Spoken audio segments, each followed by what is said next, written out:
Hey, Haunty Jerry here, and thanks for checking out this video where I am going to be ranking all of the movies in the Friday the 13th franchise.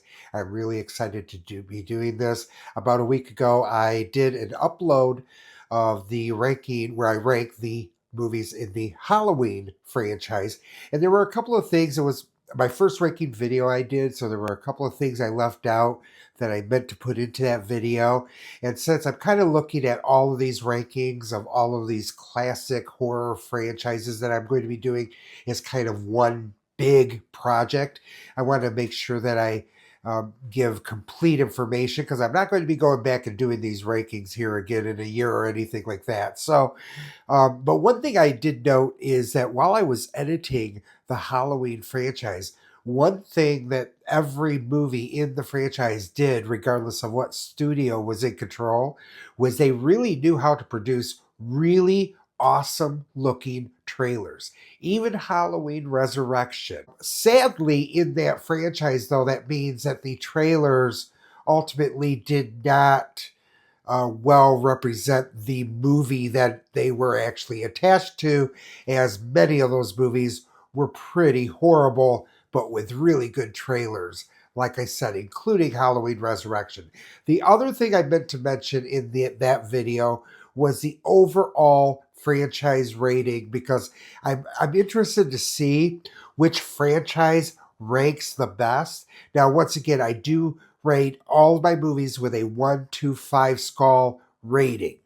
One is as low as I go. I don't do half skulls. I don't do zero skulls. So what I did is I took all of the rankings for the Halloween franchise. I came up with an average. And when I did that, the franchise received an average ranking of 3.3 skulls, which is actually pretty impressive because the franchise as a whole would be recommended as 3 is the cutoff point of recommended or not recommended. All right, with that being said, let's go ahead and dig into my ranking of all the movies in the Friday the 13th franchise. But of the 3 franchises, Friday the 13th, growing up, anyways, was the franchise that was really my shit. Of the 3 main franchises, I was a Jason Voorhees fan above all else. Now, looking at the movies today, and I'll discuss this throughout my countdown, I'm a little bit amazed that it was my favorite back then. Will these movies actually rank better than the Halloween movies? Let's go ahead and find out, beginning with number 12, which is a fairly general consensus when it comes to this franchise as to what the worst movie is in the franchise. And for me, as I have seen others say, it is Jason Takes Manhattan, Friday the 13th, Part 8. This movie is as bad as you have heard. Now, it is notoriously bad. Yes, there are a couple of memorable kills where the dude gets his head punched off by Jason. That's really cool. The guitar killing is pretty cool. Unfortunately, as is noted so often here when this movie is discussed, it doesn't live up to the standard of its movie title because only half the movie is even occurs in Manhattan, probably even less than half. And in fact, all the scenes in Manhattan, only the ones in Times Square are the ones that were actually filmed in Manhattan. The rest of those scenes were filmed in Vancouver. Now, I've done some research on the movie, a little bit about the backstory of its production, and I guess Jason, originally, they wanted him to have a fight on the Empire State Building, very King Kong like. And then they wanted him to have a fight on the Statue of Liberty. The plan was to have Jason literally go all over Manhattan to all of these famous landmarks. But then they got the bill for what the movie would cost to make that happen. And it was much more than Paramount was comfortable with paying. So they had to scale it back way back. And the movie still ended up costing $5 million, and at the time made it the lowest grossing Friday the 13th movie in the franchise. And this movie is also notable for being the return of Kane Hodder into the role of Jason Voorhees. He's an icon. He's a horror legend for sure. It was his second time playing Jason, and perhaps one of the better performances of the four times that he played the role. And I'm going to say something here that's a little bit controversial, and that is, I know there is a lot of love shown to Kane Hodder as if he is the ultimate Jason Voorhees. But as you'll see in my rankings, and I think most rankings that I've seen of this franchise, this would be true, is that his movies actually rank in the bottom half of most countdowns. And in fact, in my countdown, all four of his movies rank in the bottom half and practically in the bottom half of the bottom half. So when it comes to who was most iconic in the role of Jason Voorhees, I would ultimately have to go with those actors at the top of the countdown because those were some really iconic portrayals and really nailed the role of Jason. And I'm not saying that Kane Hodder did a bad job as Jason Voorhees, but only one of the four movies that he was in would I even recommend, as you're about to find out. So, as far as rating goes on Friday the 13th, Part 8, Jason Takes Manhattan, I give it a very generous 1.5 star, pretty much just for a couple of impressive killings. So, that gets it an extra half star. Moving on to number 11, and Jason Goes to Hell, The Final Friday, which, if Jason Takes Manhattan is not at the bottom of people's rankings in this franchise, Jason Goes to Hell is usually the movie that will be. And I totally get it. This is a movie that is really shoots for something and largely misses it. Tries to be different, tries to be creative, and perhaps they should have just stuck with the tried and true formula that had worked for 6 movies. I'm not saying they were always successful in that run, and perhaps the formula had gotten a little bit old, but apparently Jason Goes to Hell wasn't the antidote to that. But here's the thing with my personal view of Jason Goes to Hell, and this is true even when I first saw it, is that I don't completely hate it. Because if you go into it with the lowest of standards and the lowest of expectations, and if you just accept that you're going to see something that breaks all the rules that the entire franchise up to that point, not that there were many to begin with, but if you accept that fact that you're going to watch a very different movie, you can have fun with Jason Goes to Hell. And I actually do have fun watching Jason Goes to Hell. Now, it's not a movie that I revisit a whole lot. That's why it's down at number 11. I did rewatch this franchise before I did this countdown, and the most recent time before that I have seen Jason Goes to Hell, it's been years. Okay, but it's not as bad, I don't believe, as what a lot of critics and even the audiences say that it is, at least in my opinion. Yeah, it's pretty low in my countdown because it is still a pretty bad movie. And it does get a little bit cheesy and it becomes a little bit where you're just kind of, what the fuck is going on here? But it's not altogether the piece of trash that Jason Takes Manhattan is. And that's why I give Jason Goes to Hell, The Final Friday, a 2 skull rating. Okay, in at number 10 is the movie in the franchise that not only broke the mold, but shattered it into 1,000 fucking pieces. And that is Jason X, where Jason goes to space. And let me say it right now that Jason X, and I know that the bar is really low on this, but Jason X is the best legacy character, legacy villain in space movie there is.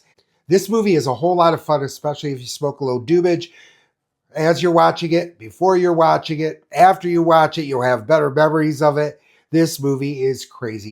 This movie was written by Todd Farmer, who would later go on to write The Messengers, as well as My Bloody Valentine 3D. So he actually was a very successful writer, or did become a very successful writer. And then it's directed by James Isaac, who unfortunately this would be one of the last movies that he would ever direct. It was the first movie he directed, but this guy was the special effects guy behind Return of the Jedi, Gremlins, Deep Star 6. So he knew his shit when it came to effects. And I think that's why Jason X, for all of its faults, and there are many, let me say that, but for all of its faults, the special effects is not one of them. And speaking of the budget on this one was high, especially for this franchise, clocking in around $14 million. So it had to make about 30 million plus to make a profit, and it only brought in a little bit less than 20 million. So it was not financially successful. Kane Hodder is pretty badass in this movie, and there are a couple of kills that are really cool, especially the one that everyone talks about. I'm going to do a spoiler here in case you couldn't tell. There will be spoilers in this video, and here's one of them. The face smashing scene is awesome. Perhaps my favorite killing in the entire franchise, my favorite death. I think it was genius. Uber Jason, I loved. So there is actually quite a bit about Jason X that I do enjoy. Do I watch it a whole lot? Not really. As with Jason Goes to Hell, it had been quite a while since I had seen it, but you know what? It was all right. I didn't mind it. It wasn't nearly as painful to get through as Jason Takes Manhattan was. So yeah, I think Jason X can be a fun ride if you allow it to take you there. And that's why I give it a 2 skull rating as well. It's just on the south side of being recommended, but it just isn't quite there because it's pretty bad still. All right, this is where I may start to anger some people, is with my number 9 choice of the 2009's remake of Friday the 13th. Yes, I know how loved this movie is. I just don't share that love. And believe me, I've tried to enjoy this movie more than I do, and I actually do recommend it. This is the first of my recommended movies. Every movie from this point on are movies in the franchise that I would actually recommend. So it does get a favorable rating from me, but I just don't think it's anywhere near my favorite Friday the 13th movie. Let me start off with the things that I do like about the movie. First of all, Derek Mears is probably my favorite of the Jason Voorhees actors. And this is why I said I know that a lot of people would go with Kane Hodder. I really do believe Derek Mears nails the Jason Voorhees that I always wanted to see, and he is incredible. Unfortunately, he doesn't have much of a story around him, and I know Friday the 13th movies aren't known for their elaborate stories, but I just really did not care for any of these characters. I know that's also not a prerequisite to enjoying a Friday the 13th movie, but these characters actually grated on my nerves to where they just became annoying that I didn't even want to continue watching to some degree. Now, having said that, the first 25 minutes of the movie, it's perfect. It's the perfect beginning. Yes, the killings picked up. Like I said, Derek Mears is amazing. There's a couple of twists that happen, and they're okay. And that's pretty much what I think of the entire movie, is that it's okay. And that's why I give the 2009 remake of Friday the 13th a 3 skull rating. All right, in at number 8 is a movie that a lot of you may rank a little bit lower than what I have it, and I totally get it. That is Friday the 13th, Part 7, The New Blood. And this movie was directed by John Carl Buechler, and it was released in 1988. And it came on the heels of Jason Lives, which had just come out the year before. And I will say this for John Carl Buechler, who is a horror icon in his own right, more for his makeup work, which he did makeup for movies like Dream Master, Nightmare 4, and Hatchet. He did the makeup for Hatchet. So he's really, really known for his makeup work, but he also did direct a couple of movies. Friday the 13th, Part 7 is his most mainstream movie that he directed. And this is where they really tried to do something different. It's also the first movie where Kane Hodder played Jason Voorhees and really does an amazing job. But this is where you get Tina, who's pretty much like Carrie White from the movie Carrie, versus Jason Voorhees. So you have this girl with these intense telekinetic powers going up against this monster zombie, pretty much, who won't die. And it's a pretty good face off in the end. Yes, the characters are annoying. Is it the greatest thing ever? No. But you know what? It is a movie that I generally do have fun with. And it's also a movie that Paramount kind of got right. They spent about $3 million on it. The movie comes out, makes about $20 million. So it was actually highly successful. But The New Blood, yeah, I do understand the hatred for it. I get it. It's just a movie that I've never really hated on that level. And it is a movie that I recommend and do give a 3 skull rating to. All right, moving on to number 7, and Freddy vs. Jason. This movie's from 2003, directed by Ronnie Yu, who also directed Bride of Chucky, one of my favorite Child's Play movies. And I used to like Freddy vs. Jason a lot more than I do now. On my most recent watch, I noticed it kind of does drag. It's not a movie that I particularly like that middle chunk. I think it starts off decent enough and it definitely ends on a high note. But that middle chunk just kind of drags and just sort of sits there. And that is the part that I'm not a big fan of. Now, I know that a lot of people were really dissatisfied and disheartened by the amount of Freddy Krueger that you get, or the lack of Freddy Krueger that is in Freddy versus Jason. And I totally do get that. Of course, you do get a lot of Jason Voorhees, but that brings up another point that people had an issue with, and that is that they decided to not hire Kane Hodder to play Jason Voorhees, even though they spent all the money to hire Robert Englund to portray Freddy Krueger. Of course, that was a no-brainer, but they didn't do that with Kane Hodder. And that really put a distaste in a lot of fans' mouths. Now, having said that, I will say this. I believe Ken Kirzinger is actually a pretty decent Jason. And I think that there's been a lot of hatred kind of hurled at him, just kind of not really to disrespect Ken, but more in defense of Kane. And I don't really know where the studio was standing on this. They ended up spending $30 million on this movie. Why couldn't they get Kane Hodder? There may have been some backroom kind of deal happening. I don't know what the decision-making process looked like in that respect, but I do believe that Ken does a pretty decent job as Jason Voorhees. So like I said, I do like the beginning. I do like the end. The middle drags a little bit. It's not a movie that I watch a whole lot. I've only seen it a few times since its release. So, that's really kind of on the low end of the ones that I've seen. Like the ones at the top of my countdown, I have seen a ton. I can't even count. This is one that tends to be relatively low in my preference to rewatch. And that's why it's kind of a middle of the road movie, sitting at number 7 with its 3-skull rating. Do you yearn for a life that's free from anxiety and stress? An enriching life where you are in total control of your emotions, thoughts, and actions?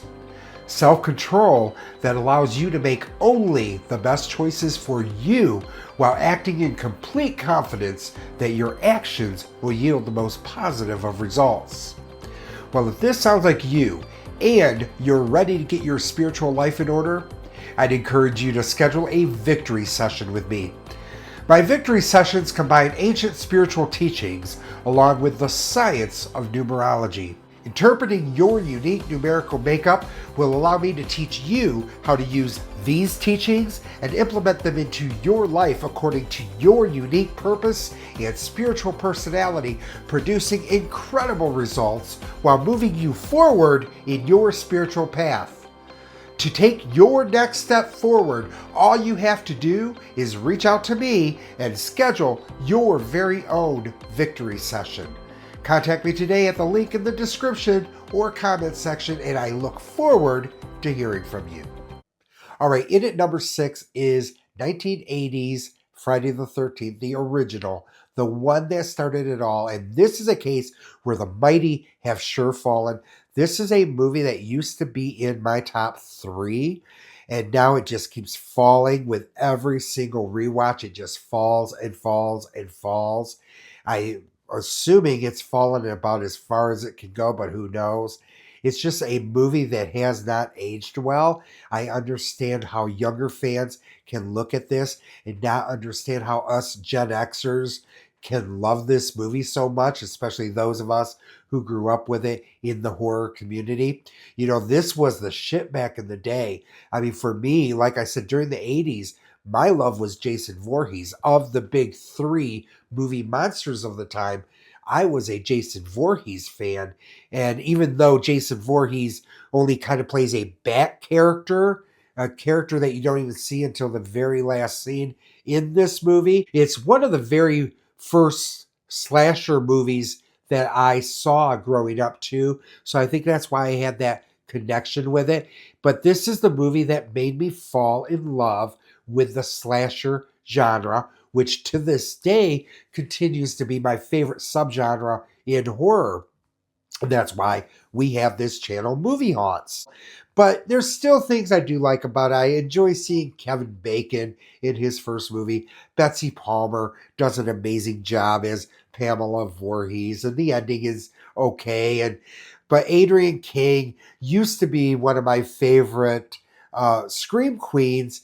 Now I look at her performance and I just see weakness, and that is not an attribute that I like in my scream queens. I love scream queens that can fight, like Neve Campbell in Scream. To me, she is one of the ultimate scream queens, and unfortunately, I have to say Adrienne King is not, at least the Alice that we get. I love Adrienne King as the actress and the person. I love her.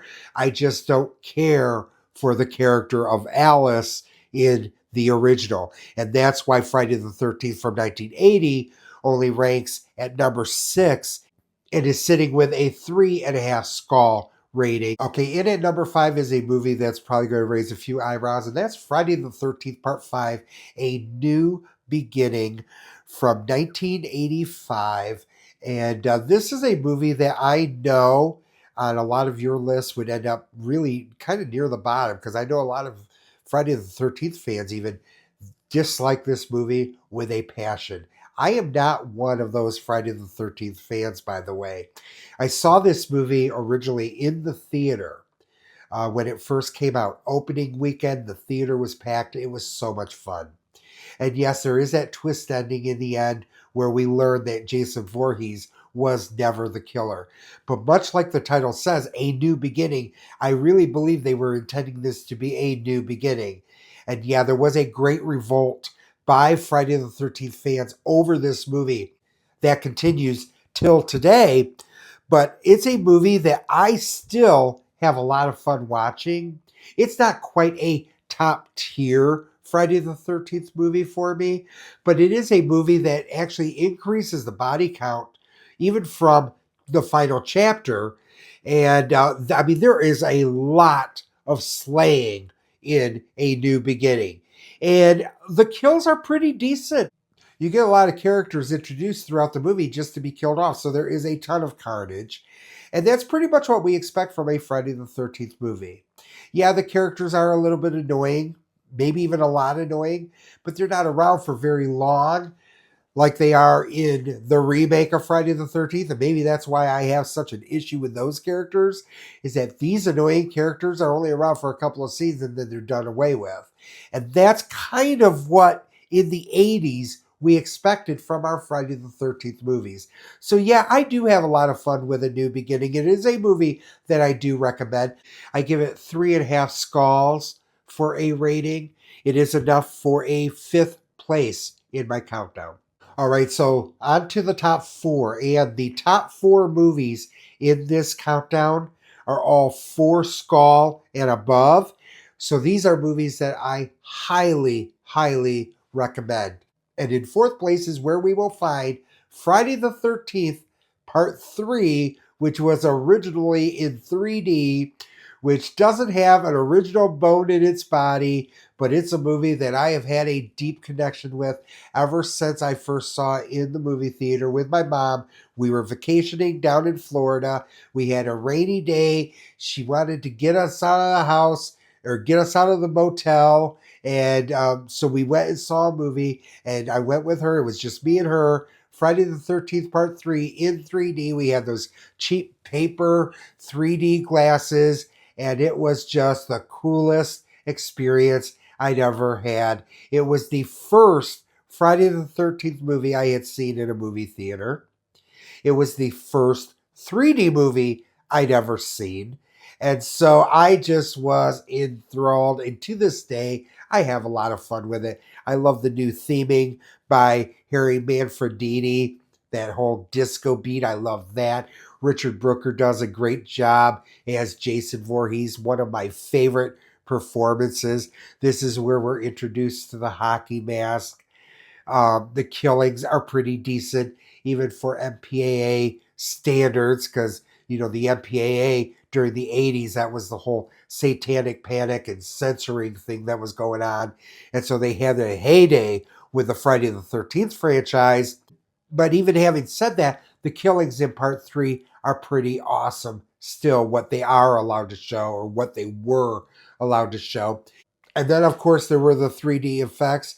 And at the time, these were really state of the art. They had just developed new technology, and it was a second heyday of the 3D movie, which had started in the 50s, 60s with those B sci-fi movies. They were kind of, 3D was kind of a gimmick. And then it had its renaissance again in the 80s. And of course, in the 2000s, it was taken even further, where now it seems like every movie is released in 3D. Back then, it wasn't the case, but Friday the 13th Part 3 was one of the better 3D experiences, I think. Yes, it gets a little corny when you have a yo-yo coming out at you or popcorn flying up into your face, but it was worth the effort as far as I could tell. And Friday the 13th Part 3 has always been one of my favorites. I can understand why people don't like it. If you were not raised on this franchise especially, I could see easily why this one would be one of your least favorites. But for me, I just can't. And it's a 4 skull rated movie for me, and it's sitting firmly in 4th place in my countdown. And at number 3 is Friday the 13th Part 2, which is the first appearance of Jason Voorhees, and we get Potato Sack Jason, which I know a lot of fans really dislike the Potato Sack. I gotta tell you, I've always enjoyed this look for Jason. I've always thought it was creepy. I love the makeup effect in the end when he comes through the window for that last surprise attack on Ginny. I thought Amy Steele as Ginny is definitely, and to this day continues to be, an upgrade to what we had with Alice and what they did with Adrienne King in the first movie. I think our final girl is a lot stronger. Does she run a lot? Does she still scream, hide in the corner? Yeah, that was kind of typical of the early 80s final girls, but they did get stronger, beginning with Nancy Thompson, I believe, in Nightmare on Elm Street, and then they just continued to get stronger from there. This is a movie that I watch a lot. If I'm in the mood for a Friday the 13th movie, this is a one of them that I will go to quite a bit. I enjoy it. Yeah, it doesn't have much of a story to it. None of them do. That's why you don't hear me talk a whole lot about plot. I don't think that's really all that important. With Friday the 13th, they pretty much said, well, this is our formula, so we're going to stick to it. And Friday the 13th Part 2 is where that formula was actually cemented and in many ways created, especially when it comes to the character of Jason Voorhees. So much like Part 3, this one is also a 4 skull rated movie. I recommend it a little bit more than Part 3, though. Definitely worth a watch. One of my favorites, and sitting at number 3 in my countdown. In at number 2 is Friday the 13th Part 6, Jason Lives, directed by Tom McLaughlin, who had also directed 1982's One Dark Night, a supernatural movie starring Meg Tilly, which was one of my favorite supernatural movies growing up. And I really enjoyed Jason Lives. I actually enjoyed this movie a lot more now than I did when I first saw it. I first saw it in a drive-in. I believe it was playing in a double feature with Psycho 3, if I'm not mistaken. And, for some reason, it did not hit me in the drive-in back then, but then I'd seen it a couple years later, and I did really enjoy it. Because let's face it, the movie franchise, especially this franchise, is pretty silly. And of the three main franchises, this is probably the silliest of the franchises.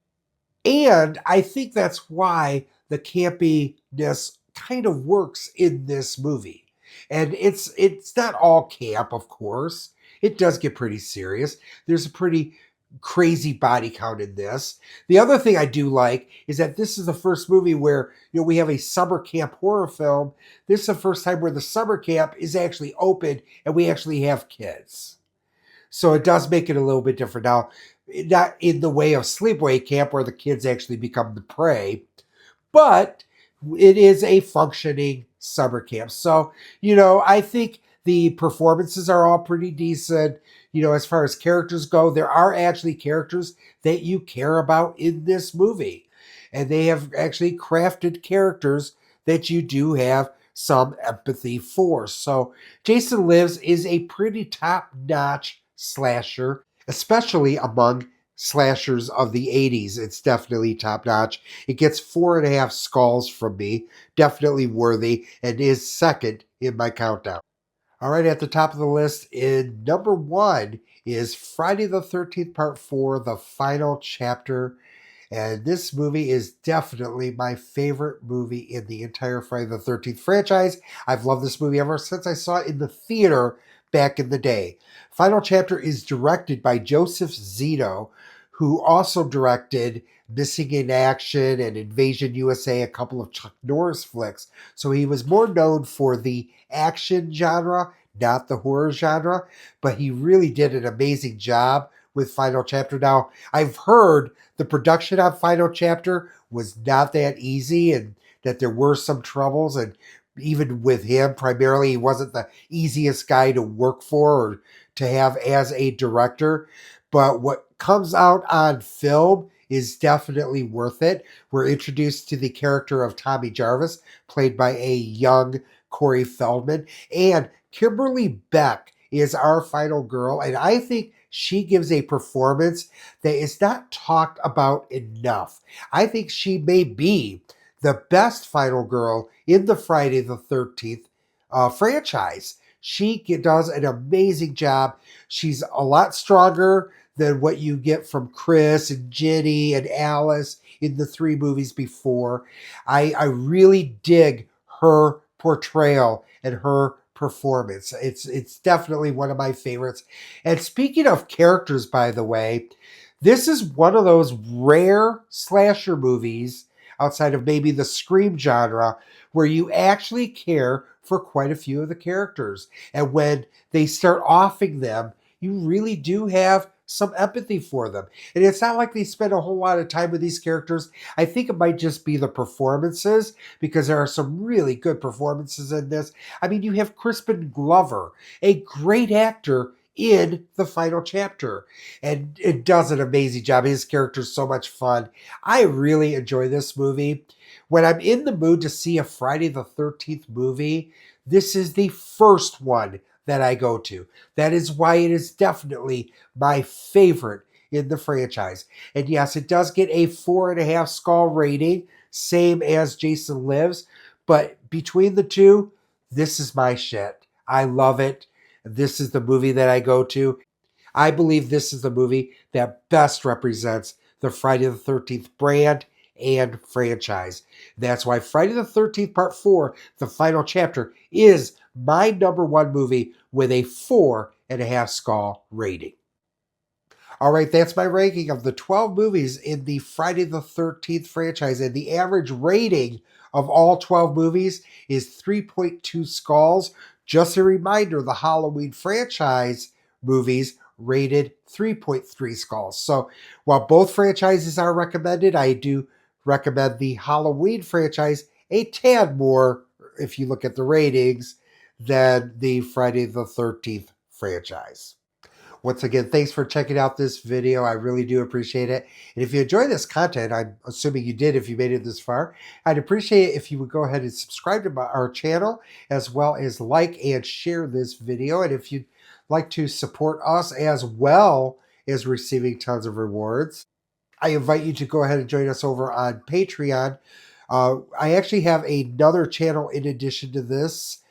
So there are two channels, one Patreon account. So if you join Patreon over there, you get the exclusives and all the rewards from both of our channels. My husband and I have Movie Haunts here, and then I have my own channel, my own movie channel, where I discuss other genres. Right now, I'm doing a series over there, by the way, on the Academy Award movies, all of the Academy Award years from 1970 through today. So if that's kind of your thing, then I invite you to join me over there, and I'll leave that link in the description for you. But if you'd like to join us over on Patreon, no matter what tier you choose, and there are 3 to choose from, you will receive a 7-day free trial membership. So you can enjoy all the rewards, or most of the rewards anyways, absolutely risk-free. And if you'd like to share some love on Venmo or Cash App, I will leave those links in the comments. All right, once again, Haunty, thank you so much for checking out this video. I really do appreciate it. And I look forward to seeing you next time. And until then, that's a wrap.